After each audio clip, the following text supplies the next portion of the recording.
पहले ही प्रेडिक्ट कर देता हूं ये वीडियो मेरा, इसके व्यूज मिलियंस में जाएंगे। हाँ, ऐसा मैंने कभी पहले प्रेडिक्शन दिया नहीं दिया ना, इसमें दे रहा हूं मैं, मुझे मालूम है मिलियंस में जाएंगे। ध्यान दीजिए, इस वीडियो में शेयर मार्केट का संपूर्ण ज्ञान लीजिए। हर आदमी पैसा कमाना चाहता है, बहुत पैसा कमाना चाहता है, आप भी कमाना चाहते हैं। लोग समझते हैं शेयर मार्केट सट्टा बाजार है, नहीं, उसको प्रिडिक्ट किया जा सकता है, उसको एनालाइज किया जा सकता है। उसके अंदर कुछ फिल्टर्स अगर आप सीख गए ना, तो शेयर मार्केट में 22, 25, 24, 28, 32, 35% रिटर्न लेना असंभव नहीं है। आप ले सकते हैं। पहले ये याद करा देता हूं आपको, करेगा मनी कंट्रोल की वेबसाइट पर जाइए, सर्च बार में डालिएगा मनी कंट्रोल। आप सब जानते हैं मनी कंट्रोल तो वो शेयर मार्केट में इन्वेस्ट करने वालों का मक्का मदीना माना जाता है। तो आप वहां जाइए, वहां जाकर के चेक करिए कि अपने स्टॉक से डिटेल सारी चीज़ों को जरूर चेक करिए। वहाँ पे जो फाइनेंशियल एक ऑप्शन आएगा, फाइनेंशियल ऑप्शन पे क्लिक कर लीजिएगा। उसके बाद वहाँ बैलेंस शीट का ऑप्शन आएगा, वहाँ जाकर के आप डेट चेक कर सकते हो कि डेट है कि नहीं है। यहाँ पे आप non current liability, current liability और लॉन्ग टर्म बोरोइंग जाकर के शॉर्ट टर्म बोरोइंग चेक कर सकते हो। लॉन्ग टर्म बोरोइंग और शॉर्ट टर्म बोरोइंग वही होता है टोटल डेट। अगर कर्जा है तो हमेशा दिक्कत रहेगी। टाटा कंसल्टेंसी सर्विस ऐसी कंपनी है जिसपे 1 रुपए का भी कर्जा नहीं है। ऐसे वैसे बहुत सारी हैं, जैसे डीविस लेबोरेटरी, ये डीविस बहुत अच्छा चली थी। 2017 में 650 रुपए का भाव था, आज 41 रुपए के भाव पे चल रहा है 2021 में। 1 रुपए का कर्जा नहीं है, डेट टू इक्विटी रेशियो 0 है। इसको बोलते हैं डेट टू इक्विटी रेशियो, ये चेक कर लो। 4 साल में ये डीविस लेबोरेटरी ने लगभग 47% का रिटर्न दिया है। इसने 47% का एवरेज रिटर्न दिया, सालाना रिटर्न। आप समझ लो कि पैसे 1.5 साल में पैसे डबल कर देता है डीविस। तो क्यों किया, उसका एक कारण क्या बताया आपको, इसके ऊपर कोई कर्जा नहीं है। कर्जा ना होने का बड़ा बेनिफिट मिलता है, क्योंकि जो खर्चा होता है ना, एनी एक्सपेंस जो कि बिजनेस को रन करने की जो कॉस्ट होती है उसको रिड्यूस कर सकते हैं, पर कर्जे को, खर्चे को रिड्यूस कर सकते हैं, कर्जे को रिड्यूस नहीं करते हैं। कर्जे को पे करते हैं, रिड्यूस नहीं करते हैं। खर्चे को रिड्यूस करते हैं। हो सकता है अगर मेरा आज खर्चा है कि भाई मेरी इतने सारे प्लांट चल रही हैं, इतनी फैक्ट्रियां चल रही हैं, इतनी मैन पावर है, इतना सामान मैं इंपोर्ट कर रहा हूं, प्रोड्यूस कर रहा हूं, मैं खर्चे को घटा सकता हूं, कर्जे को नहीं घटा सकता हूं। कर्जा पे करना पड़ता है, आदमी फंस जाता है। तो इसलिए टाटा कंसल्टेंसी सर्विस जो मैंने आपको बताया, डेट टू इक्विटी रेशियो, यानी कि इक्विटी तो है, शेयर होल्डर्स का पैसा है, लेकिन कर्जदार नहीं है कंपनी। 1100 के भाव पे थी या 3300 के भाव पे है। टीसीएस आप जानते हैं उसका मार्केट कैप कितना बड़ा है, 27% का रिटर्न दिया उसने। हर 2.5 साल में पैसा डबल करके अपने सारे इन्वेस्टर्स को दिया। वर्लपूल ने भी हर 4 साल में पैसा डबल करके दिया है। 1 रुपए का कर्जा नहीं है वर्लपूल पे। 1200 के भाव पे था 2017 में, और आज देख रहा हूं 2021 में 2300 के भाव पे चल रहा है। 4 साल, 4.5 साल में पैसा डबल किया। शेयर मार्केट में पैसा लगाते वक्त यह नियम जरूर बनाएं कि कर्ज में डूबी कंपनी पर भूल के पैसा ना लगाएं। अगर डिटेल्स में इसके बारे में समझना चाहते हो तो मैं बताता हूं आपको। रविंद्र भारती, ये मेरे पार्टिसिपेंट है, मैं इनके यूट्यूब चैनल के बारे में बता रहा हूं आज आपको। मैं नहीं कह रहा हूं किसी का कोर्स खरीदो, कुछ भी करो। आप कह सकते हैं कि आप रविंद्र भारती को प्रमोट कर रहे हैं। हाँ, कर रहा हूं, बिल्कुल कर रहा हूं, और खुल के कर रहा हूं। रविंद्र भारती को प्रमोट में इसलिए कर रहा हूं क्योंकि फ्री में आपको बहुत अच्छा नॉलेज मिल रहा है।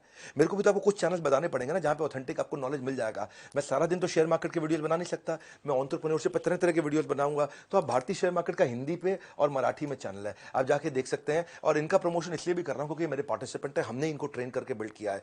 पिछले 4-5 साल से हमसे मेंटरिंग ले रहे हैं, और ये बड़े अच्छे एसेट लाइट मॉडल पे ये बिल्ड कर पाए हैं। सो इसीलिए चलो 5वीं स्ट्रैटेजी पे आते हैं। पहले प्रमोटर, जिस कंपनी में पैसा लगा रहे हो उसके मालिक का 51% खुद का शेयर होल्डिंग होना चाहिए। Promoter should have higher stake in the company, at least 51% होना चाहिए, यानी कि उसके पास में पावर्स और राइट्स होने चाहिए जो कंपनी का मालिक है। ऐसा ना हो कि कंपनी के मालिक ने अपनी सारे शेयर बाजार में बांट दिए, अब उसका कंपनी में कोई हक ही नहीं रह गया।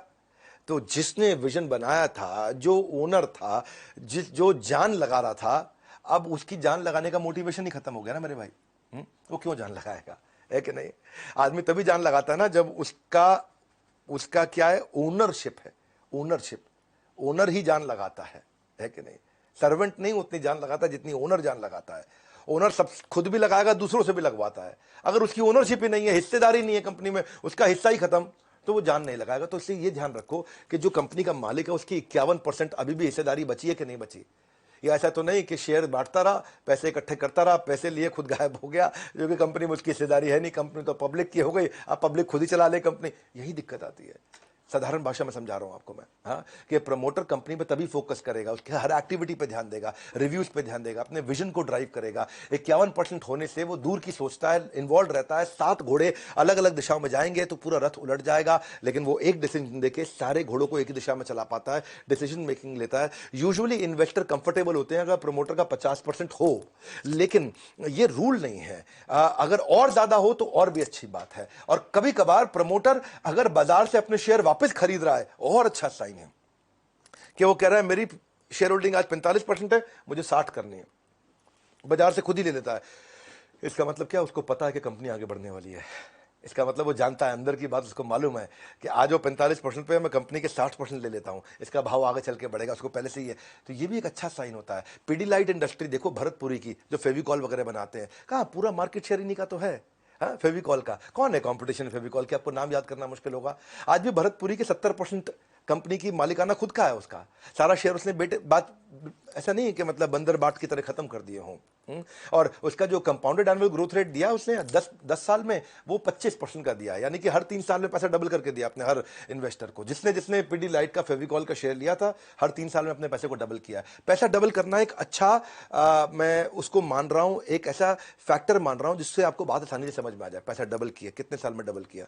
7 साल में किया, 2 साल में किया, 10 साल में किया, 20 साल में किया। इससे आपको अच्छा लगता है कि समझ में आता है। जैसे एक सेरा सैनिटरी वेयर, ये सोमानी फैमिली जो है, विक्रम सोमानी, उसकी प्रमोटर होल्डिंग 55% है, अभी उसने रखी है अपने पास। 51% से ऊपर होना जरूरी रहता है। 10 साल के अंदर उसने 30% का हर साल रिटर्न दिया है, यानी कि 2.25 साल में उसने अपने पैसे को डबल करके दिया सारे के सारे इन्वेस्टर्स को जिसने उसने पैसा लगाया। बर्जर पेंट में जो कुलदीप सिंह ढींगरा उसके मालिक हैं, सबको पेंट लगा रहे हैं, 10 साल में उन्होंने बड़ा अच्छा रिटर्न दिया, 31% का रिटर्न दिया उन्होंने, हर 2.25 साल में पैसा डबल किया है। उनकी 75% होल्डिंग खुद के पास है, यानी कि अभी मालिक है वो कंपनी के, 75% शेयर अभी उन्हीं के पास है।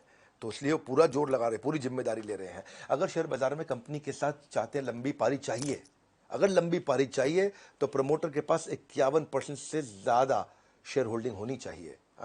छठा स्ट्रैटेजी, आप ऐसा करो, चेक करो कि पैट यानी कि प्रॉफिट आफ्टर टैक्स, यानी कि फाइनल मुनाफा, यानी कि नेट प्रॉफिट, उसका हर साल 25% बढ़ना चाहिए।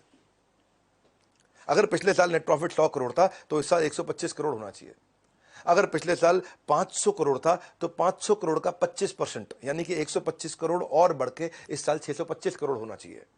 चेक करो, हर साल 25% प्रॉफिट बढ़ रहा है, इसका मतलब कंपनी में अंदर खाते सब ठीक चल रहा है, सब कुछ बढ़िया है। हर साल क्योंकि प्रॉफिट बढ़ रहा है, इसका मतलब सब ठीक है अंदर, तो उसे पैसा लगा सकते हो। ट्रेंड मिल गया आपको, जब ट्रेंड मिल जाता है ना तो आप ट्रेंड पे पैसा लगा सकते हो। जब भी आपको ना खाली टिप पे पैसा नहीं लगाना है, ट्रेंड पे लगाना है। जब कंपनी के स्टॉक खरीदो तो 4 साल के नेट प्रॉफिट, 5 साल, 6 साल, 8 साल, 10 साल के नेट प्रॉफिट को एनालाइज करो।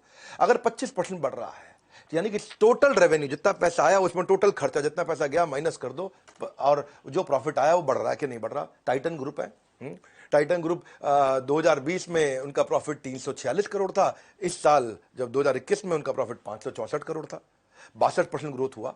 तो जो उनका पिछले साल 1000 पे उनका शेयर मूव कर रहा था, वो इस बार 1600 पे किया, 60% उनका भाव बढ़ गया अपने आप ही, तो 60% का रिटर्न हो गया। तो वैल्यूएशन जो है ना, it is slave of earning.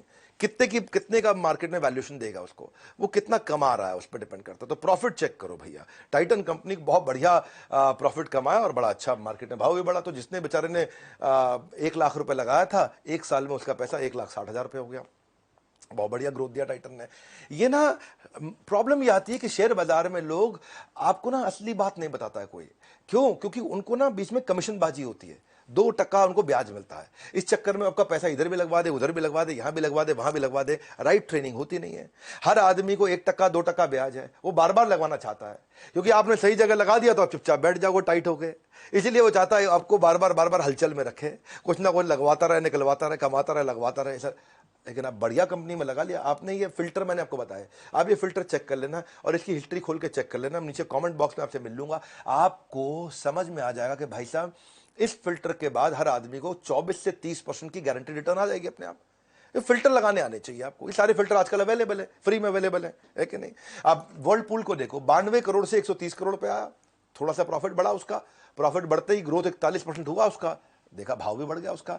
ये आपका जो भाव बढ़ेगा वो भाव किससे बढ़ता है? प्रॉफिट का बड़ा रोल है। ऐसे ही कंपनी थी सिंजीन इंटरनेशनल, ये यहां कोई जॉनथन नाम के जेंटलमैन, 120 करोड़ से 160 करोड़ पे गए एक साल में, प्रॉफिट के अंदर 33% बढ़ा उनका, तो उनका पीछे भाव भी बढ़ गया। 2020 में 330 रुपए का भाव था, आज 580 का भाव है। अच्छा ग्रोथ दे रहा है ये भी। किसी कंपनी से आपको प्रॉफिट चाहिए, जब आपको प्रॉफिट चाहिए परमानेंट, और अगर आपको चाहिए, खुद को चाहिए प्रॉफिट परमानेंट, तो नेट प्रॉफिट बढ़ना चाहिए 25%। परमानेंट परसेंट मिलते जुलती बात हो गई। तो आप ये देखो 25% ग्रोथ होना चाहिए। और इसको डिटेल में समझना है तो इसकी ट्रेनिंग अटेंड करो, लर्निंग लो, आप इसके बारे में सीखो। नहीं सीखोगे तो बात नहीं। मैं भी सीखता हूँ, खूब सीखता हूँ, खूब लर्निंग्स लेता हूँ, खूब लर्निंग्स देता हूँ। वहीं से बात बनती है, मैं खुद एंटरप्रेन्योर हूँ, मैं एक ट्रेनर नहीं हूँ। आज एक बहुत बड़ी, बहुत लार्ज सेटअप की एक ऑर्गेनाइजेशन को ड्राइव कर रहा हूँ, एज ए सीईओ उसको चला पा रहा हूँ, क्योंकि बिजनेस एक्यूमेंट है, बिजनेस इंटेलिजेंस है, तभी आप ड्राइव करते हैं। सातवीं चीज, सातवां फिल्टर जो ध्यान दे, कंपनी का रेवेन्यू और उनकी यूनिट सेल्स, ये दोनों बढ़नी चाहिए। कम से कम 10 से 15% रेवेन्यू भी बढ़े, यूनिट सेल्स भी बढ़े। रेवेन्यू का मतलब क्या हुआ? जो टोटल सेल हुई है कंपनी में, हाँ, जो टोटल माल बेचा है, वो इस साल 100 रुपए का बेचा है, तो अगले साल 20% 120 रुपए का बेच रहे हैं कि नहीं बेच रहे हैं? अगले साल 120 की कमाई होनी चाहिए, इस साल 100 की हुई है तो।